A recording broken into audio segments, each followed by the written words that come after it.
tal amigos? ¿Cómo están ustedes? Bienvenidos a la entrevista con Jerez por la señal de Latina TV. Siempre es grato saludarles y además presentar mi agradecimiento por el apoyo que han dispensado al desarrollo de esta propuesta audiovisual de colocar entrevistas con profundidad, con personalidades, con historias que son inspiradoras, que son referentes importantes en la vida de nuestra ciudad, de nuestro país, del mundo, de la humanidad.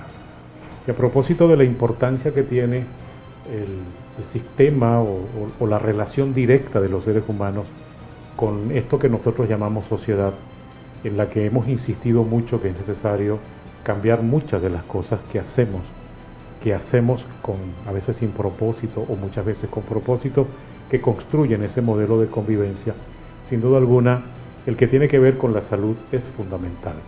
Muchas cosas están pasando en el planeta Tierra, las guerras, las enfermedades, el hambre, la pobreza, los sistemas de gobierno opresivos en algunos casos, muy democráticos en otros, pero todo ello va conllevando sin duda el resultado de lo que pareciera ser un futuro que debemos reflexionar los que hoy día estamos en la vigencia de los tiempos.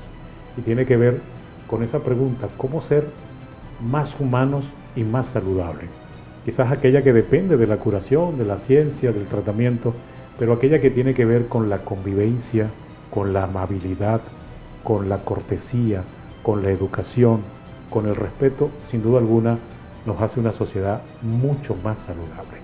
Debemos agregar a esa conducta esa posibilidad de ser ciudadanos positivos en procura de que tengamos esa salud social que nos permite convivir en medio de tantas adversidades y de tantas complicaciones. Por eso nuestra insistencia para que usted se agregue a esa legión de seres humanos positivos, altruistas, ganadores de la solidaridad con propósito para tener una mejor salud. Dicen que quien ayuda con ese propósito, quien siembra solidaridad con propósito, de alguna manera se siente bien, procesa esas hormonas que genera la felicidad, la alegría que conlleva al reconocimiento del otro. Por eso siempre nuestra invitación para que usted contribuya con la salud de la sociedad. Y lo hacemos desde nuestra conducta, desde la ciudadanía positiva. Y a propósito de la salud, hoy tenemos una entrevista que la hemos guardado, que la hemos procurado con un propósito de poder presentar la historia de una figura que le ha entregado su vida, su pasión al mundo de la medicina y específicamente en el área de la urología. Le conocimos en una oportunidad en una entrevista, quedamos enganchados periodísticamente por su forma de hablar, la manera como plantea el enfoque y la educación desde la medicina, y tiene una historia que contar. Sin duda alguna es un referente inspirador en el mundo de la medicina, específicamente en su especialidad, y hoy lo hemos invitado a la entrevista con Jerez. El amigo médico urólogo José Pineda, que además nos ha recibido hoy en su consultorio, y agradecemos gratamente la dispensión de la atención de los buenos amigos de la clínica IDB. José, ¿cómo estás? Grato saludarte. Hola Douglas, buenas tardes, gracias por la invitación, por tenerme en tu espacio una vez más. Qué bueno. Ya hemos estado en distintas reuniones y entrevistas, pero ya hoy toca algo desde el punto de vista personal. Siempre es posible contar la historia de otros, pero cuando uno siente, y además es un tema inspirador, que hay una historia que puede servir de ejemplo para muchos, creo que tú recoges buena parte de ella. ¿Cuánto tiempo como médico ya?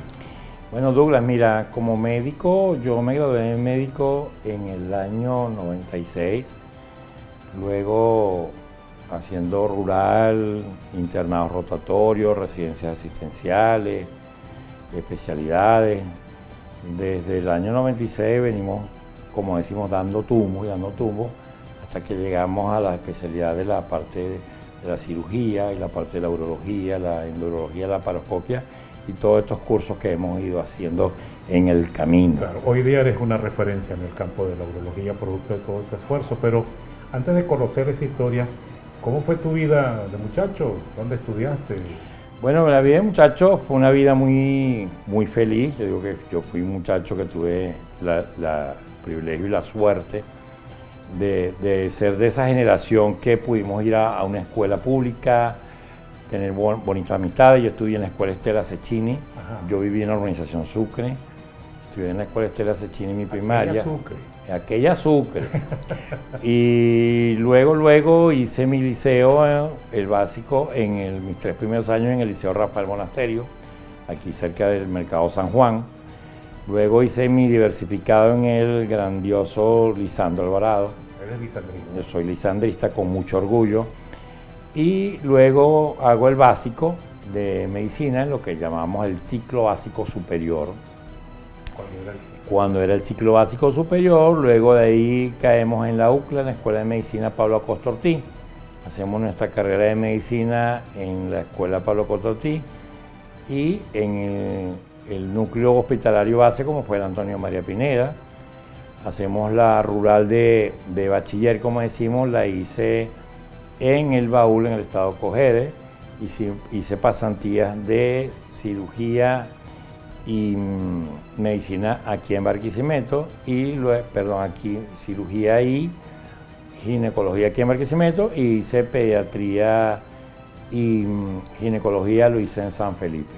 Luego volvemos acá a la UCLA y terminamos nuestra carrera y de ahí ya nos graduamos y salimos luego a hacer la rural en el Hospital Rural de Chabasquén, Estado Portuguesa.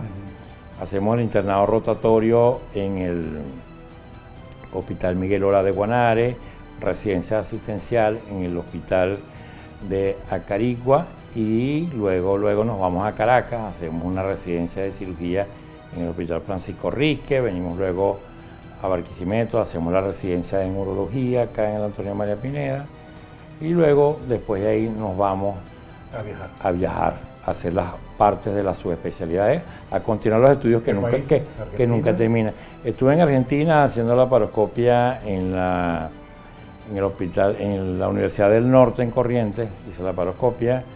Luego en Estados Unidos, en Fort Lauderdale, hice piso pélvico por el Cleveland Clinic. En Brasil he ido con el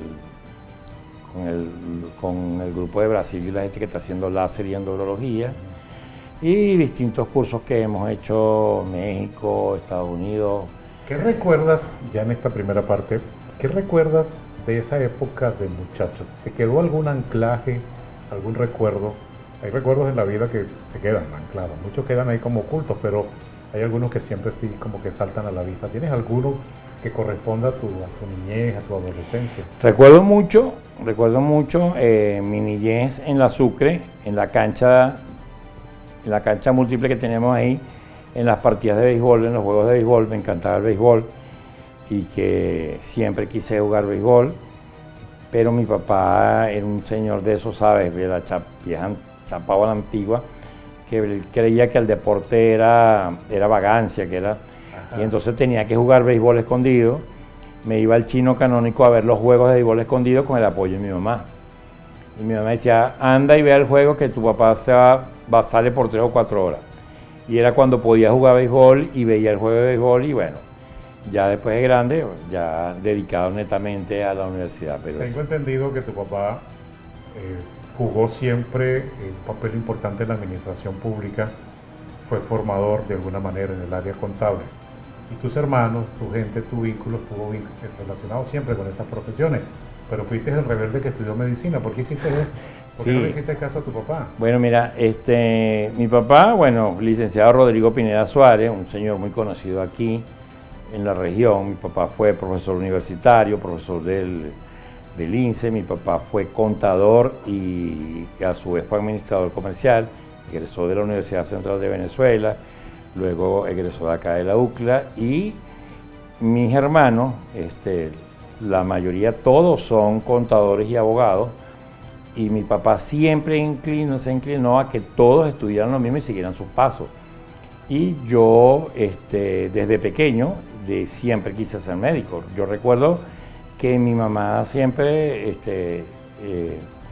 yo me ponía una camisa blanca de mi papá y me la ponía como si fuera una bata, y eso era cuando yo estaba en la escuela.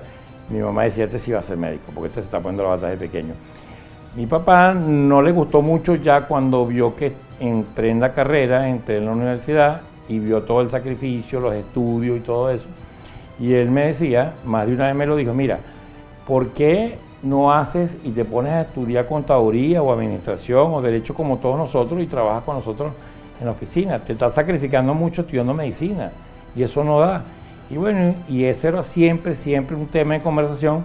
Todos se iban a la playa, yo me quedaba estudiando. Todos iban a festejar Carnaval, Semana Santa, diciembre, y yo me quedaba estudiando. Y él decía, bueno, es que tú escogiste ser tonto. Entonces, pero luego te convertiste luego, cuando ya me iba a graduar, él le decía a todo el mundo, mi hijo el médico, mi hijo el doctor, mi hijo el doctor. Entonces, bueno, esa anécdota está ahí. Pero en todo caso fue un reto nada sencillo para la época.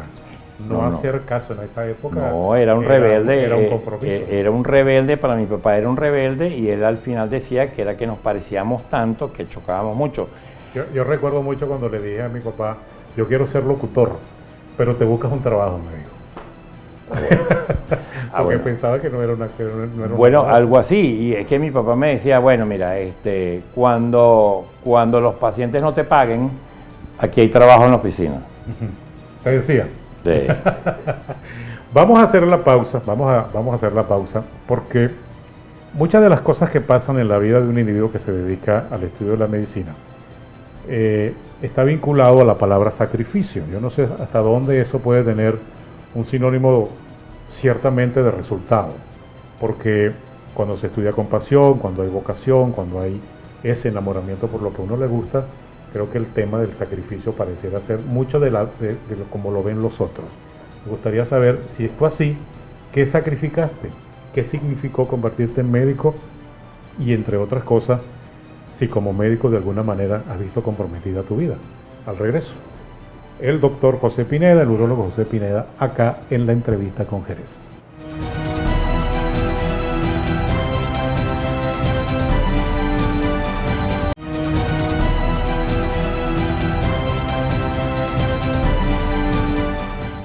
Seguimos conversando con el doctor José Pineda, urólogo. ¿Agregas a tu especialidad urología? Endurología, cirugía, laparoscopia. Y fertilidad. Y fertilidad. Y la parte de oncología urológica. ¿Por qué urología? Bueno, mira, urología te da la ventaja, Douglas, que cuando tú te gradúas de médico tienes expectativas de ver qué es lo que más te gusta, qué es lo que más te llama la atención. Y me prestó se me hacía muy fácil, se me hacía aprenderlo, y además que la urología tiene que ver con muchas cosas. O sea, tenía que saber mucho de fisiología, sobre todo por la parte del funcionalismo renal. Tenía mucho del área quirúrgica, el área de cirugía en general, y tenía mucho de estudio en general. Porque la consulta como tal de la urología conlleva a que hagas estudio, a que hagas consulta y que hagas cirugía a la vez. O sea, te pongo por ejemplo, el dermatólogo ve pacientes y desde el punto de vista de la dermatología está enfocado al área de la piel. La piel es el órgano más grande del cuerpo, pero se limita a solamente cirugía de ahí, ¿no? En cambio, la urología tiene que ver mucho pacientes con insuficiencia renal, pacientes con hipertensión, pacientes con cáncer, pacientes con tumor, pacientes con litiasis, pacientes con malformaciones congénitas, trastornos de fertilidad, la andropausia, parte de la oligospermia, zoospermia, todo ese tipo de cosas, parte de la parte reproductiva. También tiene que ver con la parte de la sexualidad. ¿Qué te fue marcando esa luz? ¿La misma carrera? Sí, la misma carrera te va conduciendo. Así como hay unos que se apasionan por la cardiología, otros por la dermatología, otros por la medicina interna. A mí me fue llamando la atención que urología abarcaba mucho, y entonces aparte de eso te abarcaba mucho en ambos sexos, ¿no? Hombre y mujer. Entonces, porque culturalmente hay la falsa creencia que urología es estrictamente ineta para hombres. No. Es para mujeres, porque las mujeres también tienen riñones, las mujeres tienen vejiga, las mujeres tienen uretres, las mujeres tienen uretra, ¿ok? Y las mujeres tienen glándulas suprarrenales, entonces también tenemos que tratar esa parte, ¿ok? Y con el advenimiento estábamos en una época donde se estaba desarrollando lo que era la laparoscopia, entonces nos llamó mucho la atención hacer ese tipo de cirugía, laparoscopia tanto en hombres como mujeres. la parte de la incontinencia en la mujer, lo que es el piso pélvico, la parte de la infertilidad, el manejo en conjunto con la ginecología. Fíjate que con el tiempo surgió una nueva especialidad, subespecialidad que se llama uroginecología, donde lo manejamos nada más urologo y ginecólogo, y el que hace uroginecología ya tiene un escalafón más por arriba, más subespecializado. Y entonces eso te va llevando, y la bola de nieve va creciendo, va creciendo, va creciendo. Es apasionante. Es apasionante. Entonces una cosa te va llevando a la otra. Hoy en día te puedo decir que estamos en el boom del láser, ¿ok? Los especialistas tenemos que enfocarnos y aprender láser, porque si no hacemos láser nos quedamos. Y en medicina no te puedes quedar. ¿Qué significó para ti hacerte médico en medio de eso que la sociedad habla de sacrificios? Sí, definitivamente sí es un sacrificio, es un sacerdocio, es una cosa que tú la llevas por dentro. Sabes que te vas a sacrificar, sabes que vas a sufrir, sabes que la vas a pasar mal, y la recomendación que yo le hago a los muchachos es que sepan que no la van a pasar bien, no la van a pasar bien, van a sacrificar. No se puede romantizar, esa parte bonita déjensela a las películas, porque es muy sacrificado. Una sociedad como la que estamos viviendo actualmente, donde los cambios se están dando prácticamente día a día, te conlleva a que sea mucho más complejo, a pesar de que hay mayor tecnología. Nosotros tenemos que estudiar con libros de biblioteca, actualmente pueden estudiar por el teléfono, actualmente pueden hacer uso de la inteligencia artificial, pero la complejidad de la vida y la rutina diaria que se está viviendo hace que los tiempos sean como más acelerados, y el tiempo es como más valioso día a día, ¿ok? Aparte de eso, con todas las complicaciones de la economía mundial, complicaciones de la región donde tú vivas, las complicaciones del país, las complicaciones económicas, todo te conlleva a que sea muy sacrificado. Mucho. Muy sacrificado. ¿Te dolió en algún momento? ¿Sentías que...? Sí, no te digo que no, había momentos en que tú sentías que desmayabas, que desvanecías, que tirabas la toalla, pero... Ay, no. ¿Te devolviste en algún momento? No, nunca me devolví. Como ¿Viste a compañeros devolverse? Vi muchos compañeros devolverse, vi muchos soldados caídos en el camino, vi muchos que comenzamos y vi muy pocos que llegamos. La vida del médico está vinculada a la vida.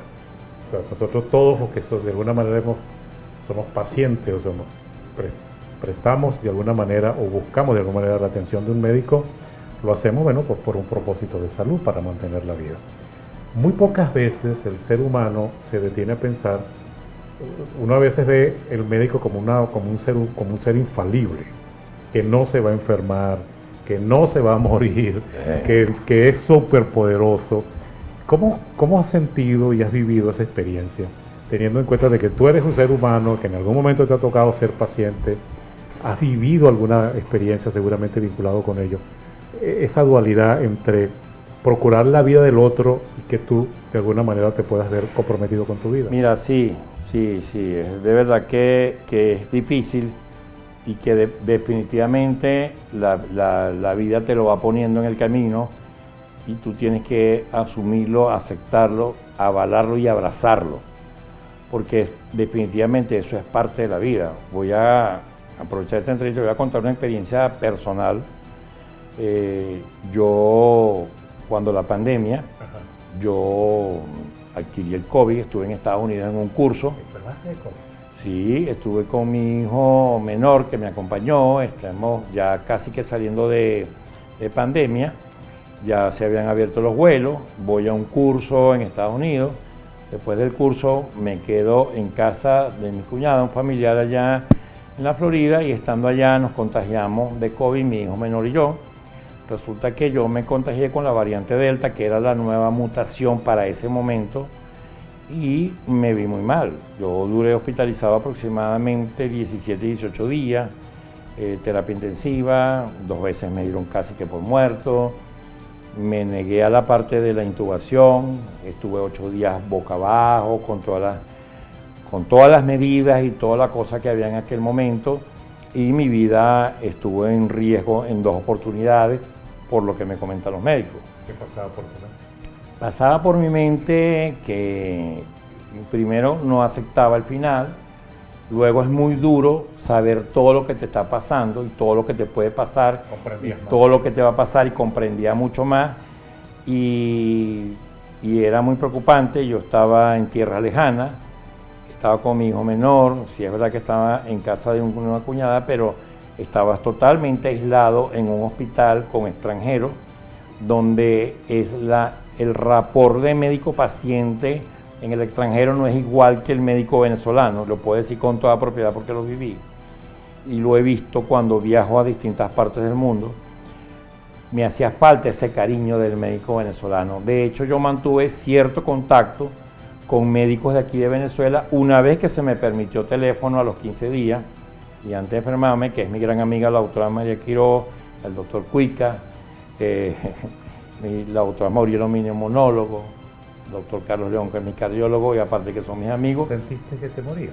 Sí, lo sentí. ¿Viste la luz blanca? Luego, mira, no vi la luz blanca, pero sí sentí una gran como soledad, y sentí mucho miedo al principio, y luego dije, bueno, esto es una lucha mental, y entonces me fortalecí en la fe. Digo, pero en esa circunstancia, ¿sentiste en algún momento que ya, por más batalla que le dabas, sí, te llevaba? Te puedo decir que el 10 de junio del 2021, a las 2 de la mañana, yo sentí que ya moría. O sea, te lo puedo decir, y sé porque en la habitación había unas luces especiales con un cronómetro muy grande, donde todo el enfermero médico que entrara, lo primero que veía al abrir la puerta era la hora. Y yo, estando boca abajo, tenía un espejo debajo de la cama para que yo pudiera ver cuando entrara alguien. Entonces era una habitación sumamente acondicionada, no me faltó nunca nada, estaba en el primer mundo, y yo creo que no me morí por eso. Porque lamentablemente cuando la pandemia, como agarró a todo el mundo desprovisto, a todos los países... ¿Te sentiste frágil, doctor? Sí, me sentí como el tipo más terrenal y más humano, y cero poder, y mis conocimientos y mi sabiduría en ese momento no me valía de nada, y de verdad... Desde ahí sentí que hubo un cambio en mi vida. O sea, si yo me sentía alguien... ¿Qué cambió? Si yo me sentía alguien que tenía que tener humildad, porque mi madre siempre me lo inculcó, y era casi que lo que había que hablar en el almuerzo o en el desayuno con mi mamá, era mantener siempre la sencillez y la humildad. De ahí salí doble o triple o 4 veces más humilde y más sencillo, y aprendí a solidarizarme mucho más con el dolor ajeno y con el prójimo, y sentí que tenía una obligación aparte con la humanidad, y dije, mi vida tiene un sentido nuevo, y dije, esto es por esto. Pero sí, luego regreso a Venezuela, meses después, porque no podía viajar, porque no estaba en las condiciones dadas, desde el punto de vista de mi salud, no me permitían los médicos salir ni tomar ningún vuelo. De hecho, tuve que salir con escala en Dominicana, pernoctar un día en Dominicana, para luego llegar por Valencia por lo de la altitud. Bueno, y en menos de un año, a los 2 o 3 meses de haber llegado, pierdo a mi mamá producto del COVID, y 4 o 5 meses después pierdo a mi hermano producto del COVID. Aquí en Venezuela. Aquí en Venezuela. Entonces, en menos de un año, lo que me pasó a mí, lo que le pasó a mi hermano, a mi madre, pues imagínate. Wow. ¿Qué te pasó luego? ¿Cómo te sentiste? Bueno, mira, eso me fortaleció mental, espiritualmente,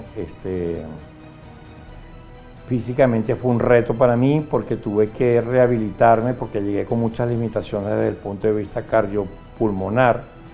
Incluso tuve una parálisis del miembro superior derecho, y realmente en Estados Unidos no me daban muchos augurios de que yo pudiera seguir con mi vida profesional. Pero bueno, me empeñé, hubieron personas en Estados Unidos, tanto aquí, en ese momento mi esposa, mis hijos, mis hermanos, mis sobrinos, los pacientes, todas las personas, bueno, me apoyaron. Cuando te agarró el COVID, ¿estabas saludable? Sí.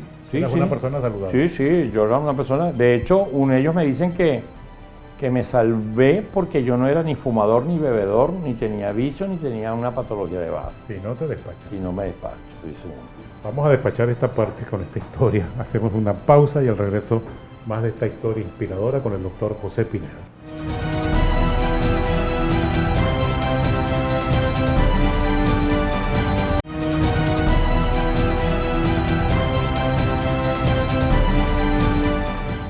Seguimos con más de la entrevista con Jerez. Grata conversación. 2 programas, uno al aire y uno que se queda aquí en el consultorio con el doctor José Pineda.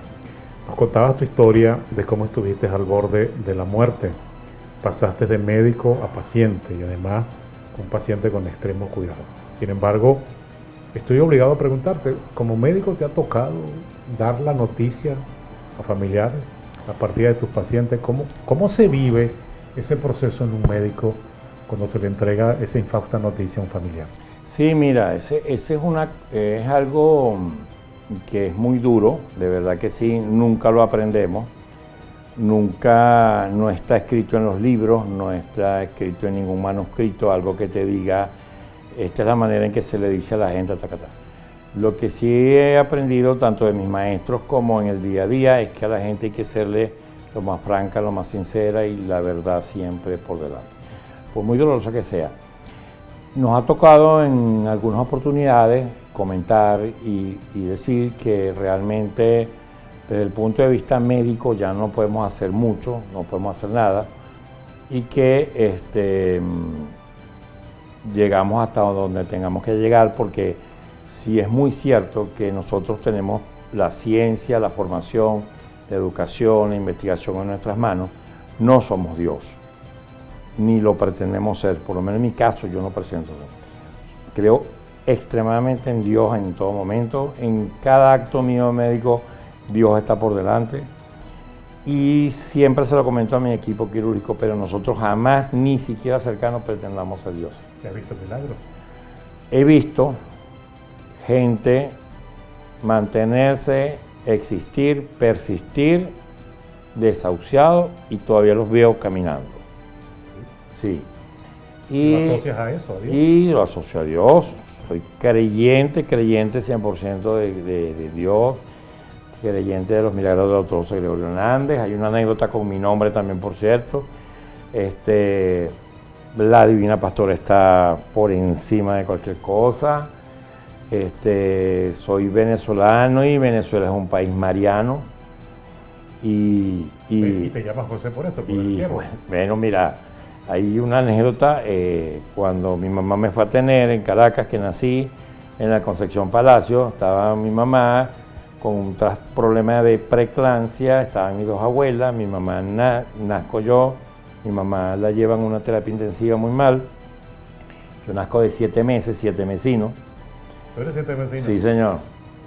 Me meten en una incubadora, duro en una incubadora 28 días y tenía un número, un código que se me asignaba y ya para el día 29 ya tenía que estar fuera de la incubadora porque era un niño que estaba generando mucho gasto a la maternidad Concepción Palacio en ese momento. Está el médico y la enfermera y llaman a mis abuelas y le dicen, este niño tenemos que ponerle un nombre porque si mañana al sacarlo se muere, tenemos que darle santo sepultura y tiene que tener un nombre católico porque ustedes son católicos. Entonces una abuela mía por parte de mamá quería San Martín de Porres, mi abuela paterna quería José Gregorio Hernández. Hicieron un acuerdo, entonces José Martín. De ahí viene mi nombre, José Martín.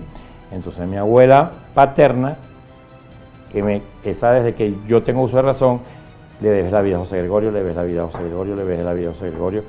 Este señor que está en bata blanca es José Gregorio Hernández, este te salvó, este te salvó. Y mi abuela materna también me decía lo mismo. Ajá.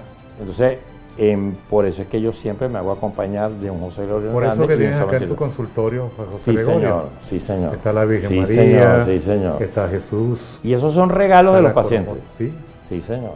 Ahora, el juramento hipocrático es uno y la interpretación científica de la existencia de la raza humana es otra. Exacto. ¿No rompes con esos esquemas tu creencia? No rompo porque todo para mí viene de un ser superior que es mi Dios y Dios creó la evolución también.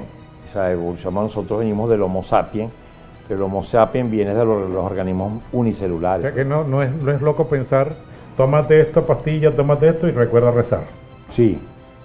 Pidan a Dios, encomienden a Dios, yo se lo digo a todos mis familiares, los familiares de mis pacientes, cuando tenemos un caso problemático, casos difíciles, siempre le digo, mira, pídanle mucho a Dios por nosotros para que nos ilumine el pensamiento, nos aclare las ideas y hagan que los razonamientos fluyan en el momento de estrés y de tensión, que lo tenemos mucho en quirófano día a día. A Dios hay que ayudarlo.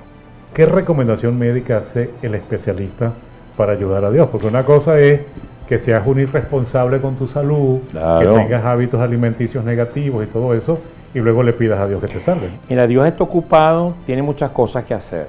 Dios está ocupado en guerra, en conflicto, en hambruna, en todos los problemas que hay a nivel del mundo, para que nosotros irresponsablemente le dejemos nuestra salud en manos de Él. ¿Okay? Entonces tenemos que empezar por ese principio que ayúdate que yo te ayudaré, y hay que cuidarse. El hombre y la mujer tienen que cuidarse desde jóvenes, no esperen llegar a una edad adulta para cuidarse. Hay que comer sano, hay que tener actividad física, hay que hacer alguna actividad deportiva. ¿Por qué? Porque el comer sano, recrearte, tener actividad deportiva, culturizarte, prepararte, eso te da salud desde el punto de vista físico, mental. Ajá. Pero la interpretación de comer sano, ¿cómo se conjuga eso en una sociedad donde todo es industrializado, donde el azúcar es prevalente, los alimentos refinados prevalecen? Claro, y cuando estamos en una sociedad de comercio, donde todo es industrializado, como tú dices, donde lo que te venden es todo lo que tiene azúcares, todo lo que es prácticamente sintetizado, entonces se hace mucho más difícil.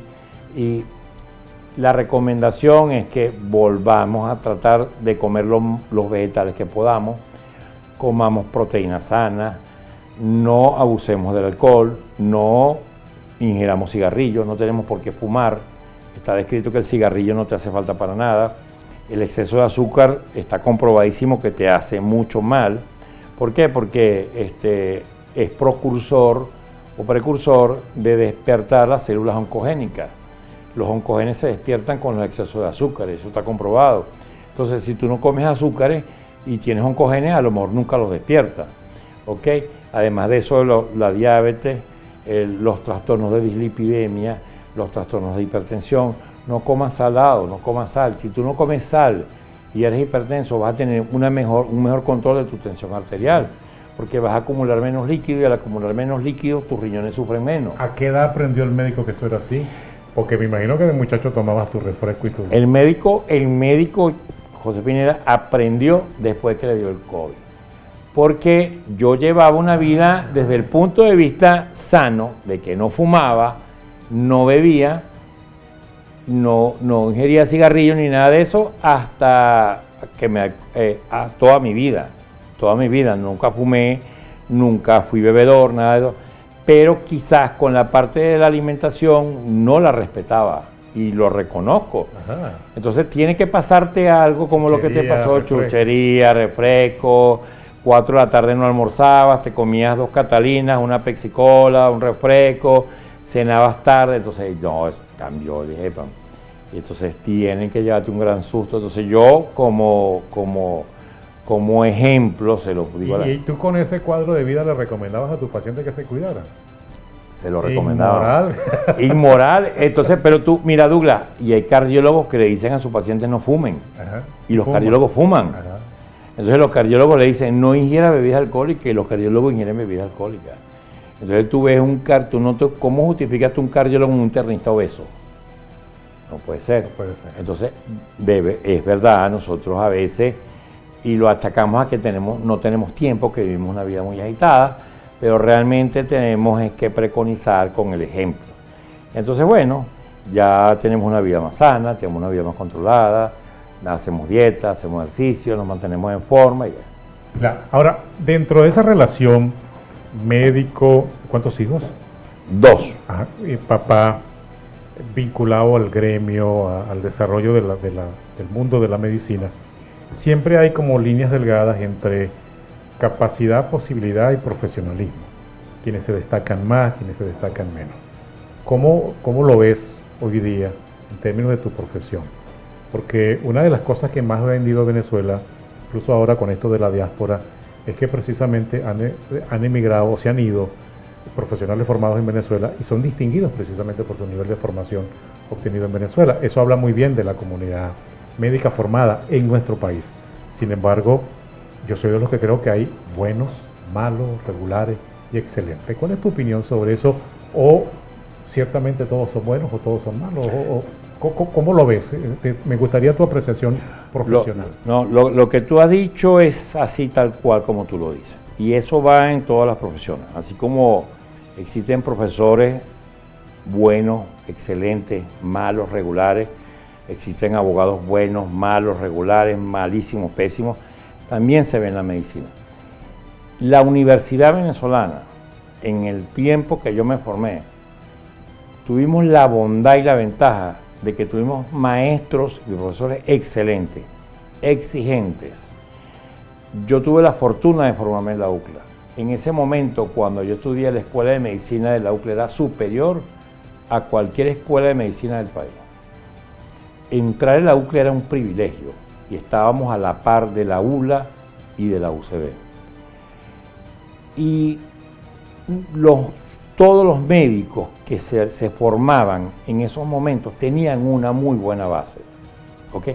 Y también te hablo de las escuelas de enfermería, tenían una excelente base. ¿Qué ha pasado? La diáspora hizo que muchos buenos migraban, porque cuando tú migrabas y obtenían oportunidades en otros países, esos países supieron captar a los buenos y por supuesto también desecharon a los malos. Y muchos migraron porque tuvieron cómo migrar y muchos migraron por necesidad y otros decidimos quedarnos, ¿okay? Y eso lo vemos en todas las áreas de la sociedad. Que esté en ti el deseo y la capacidad de formarte y prepararte es algo muy individual y responde... No depende fundamentalmente del sistema, más de la capacidad del individuo. Yo creo que depende más de la capacidad del individuo, porque mira, he aprendido a que tú tienes que tener como 5 aristas para que en cualquier profesión de la vida te vaya bien. 1, amar lo que tú haces. Si tú no amas y no quieres lo que tú haces, haz otra cosa. 2, prepararte. Tú tienes que prepararte en lo que estás haciendo, tienes que formarte, tienes que educarte. 3, tener disciplina. Tienes que ser una persona disciplinada en lo que tú haces, porque la disciplina te va a llevar al 4º elemento. Y la sumatoria de esos 3 primeros elementos te conllevan a tener éxito en lo que tú haces. Y el 5º elemento son todas las cosas que se le añaden a eso. Si profesionalmente te da para vivir, te da para formar, te da para aprender, te da para enseñar, te da para colaborar con la sociedad, porque tú no haces nada, Douglas, llevándote todos tus conocimientos si tú no lo compartes con las nuevas generaciones. Porque tú eres finito, tú vas a morir algún día y tu cerebro no te lo van a sacar. Entonces, esos conocimientos tú tienes que legarlos y eso es a todas las áreas de la sociedad. Y eso lo decía Uslar Pietri. Eso es aparte de sembrar el petróleo. Ese es el gran mensaje que muchos no entendieron. Sembrar el petróleo no era sembrar el petróleo, era sembrar en educación, formar buenas generaciones, formar personas, formar país y hacer país. ¿Eres optimista con esta generación que se forma? Yo creo que hay que apretar un poco el cinturón. Ajá. Y volver a parte de la romana vieja para mejorar esta generación.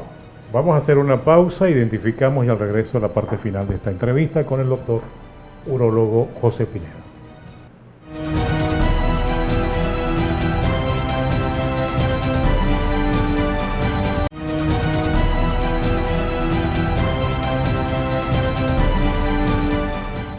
Seguimos conversando en esta grata entrevista. De verdad que ha sido muy grato conocer tu historia y tu reflexión profesional sobre la vida y el campo de la medicina, el desarrollo del campo de la medicina. Muchas de las consideraciones que se tiene sobre el ejercicio de la medicina en Venezuela. Ahora lo conversábamos incluso antes de comenzar el programa sobre cuánto tiempo deja el médico esperando al paciente y que hay muchas variables por las que el médico llega tarde y el paciente debe esperar. Sin embargo, a raíz de esa reflexión o de lo que uno cree que debe ser la evolución de toda sociedad, está vinculada inexorablemente a sus posibilidades educativas en todas las áreas. Un país que se forma, un país que se educa, que estructura modelo de sociedad, es un país que avanza, y yo lo digo por el gran pensamiento de Gandhi, que Gandhi decía, pueden existir gobiernos malos, pero pueblos no, porque la bondad de un pueblo, la posibilidad y la educación de un pueblo es lo que comporta el modelo social, indistintamente de quien esté en los estantillos del poder de cualquier país. La ciencia que conlleva vida, que desarrollo, también se ha visto involucrada en ese gran debate sobre qué conviene.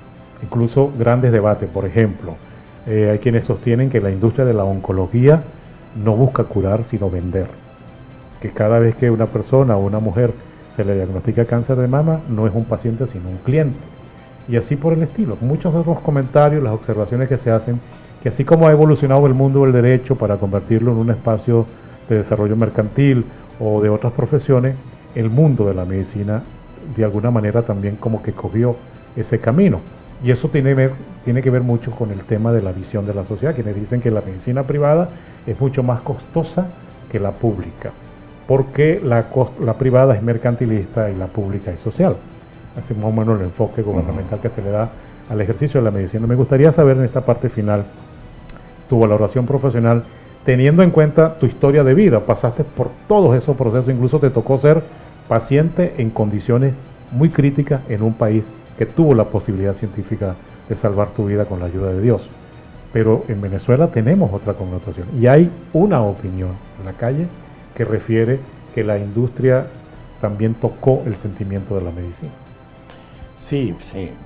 Mira, Douglas, no es un secreto para nadie que la parte médica y la parte investigativa y la parte de la industria farmacéutica tiene un interés y un trasfondo económico. Las grandes industrias, te puedo hablar del gigante Pfizer, el gigante Abbott, el gigante Sanofi Aventis, son transnacionales poderosísimas a nivel mundial, tanto en Estados Unidos como en Europa, donde se manejan grandísimos capitales, pero así como se manejan esos grandísimos capitales, también hacen la investigación necesaria para el desarrollo de la humanidad y el desarrollo de nuevas innovaciones en problemas de salud.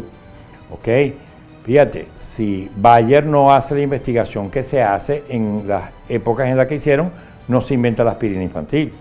Y la aspirina infantil, más de 120 años después, sigue siendo uno de los primeros tratamientos para prevenir y tratar a los pacientes con riesgo de infarto. Por eso es que los cardiólogos siguen manteniendo la dosis de 80 miligramos de ingerir aspirina infantil en el almuerzo. Y eso hace que tengas menos agregabilidad plaquetaria y eso hace que el riesgo de infarto sea menor. Entonces, ¿cuánto nos ha ganado Bayer con la licencia de la aspirina infantil? Pero ¿cuántas vidas se han salvado? Entonces, es una balanza que hay que poner porque, de hecho, la investigación es muy costosa. Cuando los laboratorios desarrollan una molécula o un producto, son investigaciones a 10, 12 y 15 años. ¿Ok? Y esas investigaciones conllevan un pago de personal e infraestructura muy costosa y muy elevada. Y ellos obtienen una ganancia.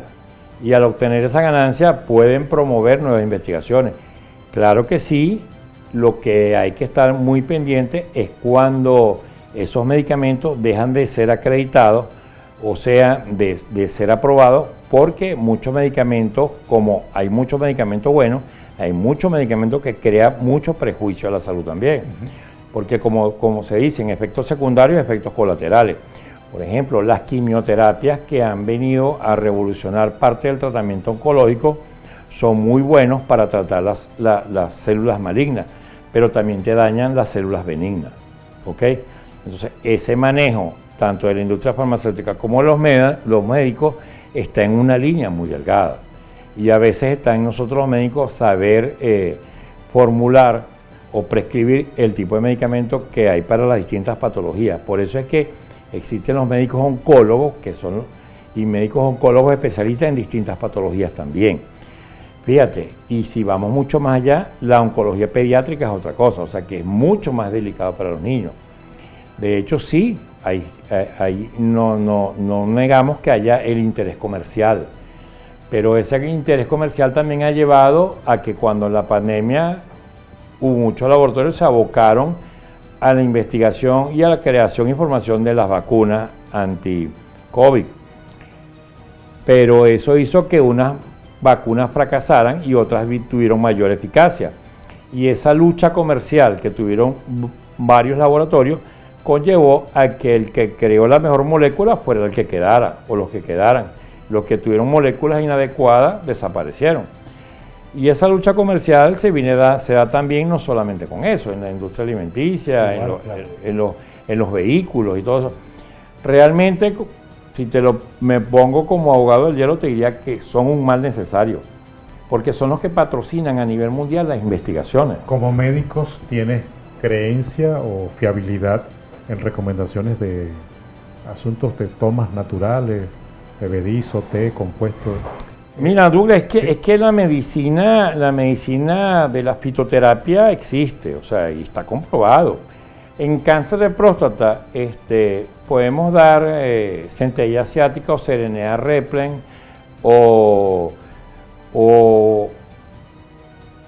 cualquier medicamento que sea verde, alto en zinc, o alimentos que sean alto en zinc o consumo de cosas verdes, para ayudar a la apoptosis celular en el cáncer de próstata. Pero claro, son altas dosis por largo tiempo muy prolongado y te funciona. La medicina china para la rehabilitación, para la fisioterapia, para la estimulación neurológica también funciona. Ok, o sea, sí funcionan, lo que pasa es que tenemos que saber en qué patología y a qué paciente aplicarlo. Porque también están los libros, está el conocimiento, pero el paciente es individual. O sea, no es una receta para todo el mundo, no se cumple. Por eso es que el arte en este trabajo está en individualizar cada paciente y saber que un paciente es una entidad distinta en cada momento. Siempre he querido hacer preguntar, y además tengo la curiosidad, ¿el médico se automedica? ¿Tú te automedicas? No, yo no me automedico. ¿No? Yo no. Yo personalmente... ¿Tú vas al médico? Yo voy al médico. Yo tengo mis médicos de cabecera y cuando me toca les pregunto y les consulto. Y las veces que he estado hospitalizado por X o Y causa, me les entrego y digo, yo soy un paciente. ¿Sí? Lo que tú digas, sí, en serio. Y hemos tenido muchos inconvenientes cuando nos toca hospitalizar a un colega y el colega quiere meterse en lo que uno está haciendo yo se lo digo, pues, epa, tú estás aquí es de paciente o estás de familiar de paciente, tú no vayas a decir lo que tengo que hacer porque si no te encargas tú. Y bueno, ok, pero sí, el problema de los médicos es que se automedican, en serio. Es serio. Pero yo particularmente no lo hago y no lo recomiendo. Muchos viven con una gripe porque se automedican. Exactamente, yo no lo hago. Yo sí acudo a mi internista, a mi cardiólogo, mi neumonólogo, mis traumatólogos y... Qué bueno, interesante reflexión. Ya para la parte final, ¿qué recomendación haces a las nuevas generaciones? Considerando que toda tu historia va acompañada no solamente con el esfuerzo, el sacrificio, te tocó vender caraotas, ¿no? Sí, caraotas, y te tocó vivir una vida universitaria dura, implacable en una Venezuela que para la época tenía facilidades, pero había que tener posibilidades también de mucho desarrollo personal. O sea, había que ponerle empuje, mucho empeño a lo que se hacía. Y acompañar el éxito que has alcanzado hoy día como referencia en el mundo de la medicina, en tu especialidad, es un elemento inspirador, que es parte del objetivo de esta entrevista, que sea un elemento que inspire, que motive y que sea una referencia para reflexionar. ¿Qué recomiendas a las nuevas generaciones que procuran el mundo de la medicina como forma de vida? Lo que yo le puedo recomendar a la juventud hoy en día, así como se los recomiendo y se lo he dicho a mis hijos, es que tienen que luchar por sus sueños. Los sueños no se los regala nadie, los sueños no caen del cielo, los sueños no vienen en cajas.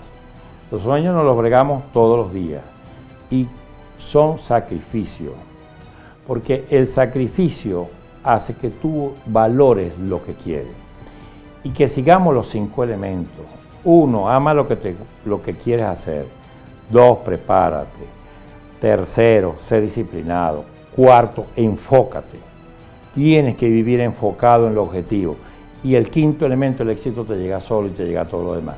Si tú haces esas cosas, vas a ser el mejor mecánico, vas a ser el mejor electricista, vas a ser el mejor chef, vas a ser el mejor abogado, el mejor locutor, el mejor periodista, el mejor médico.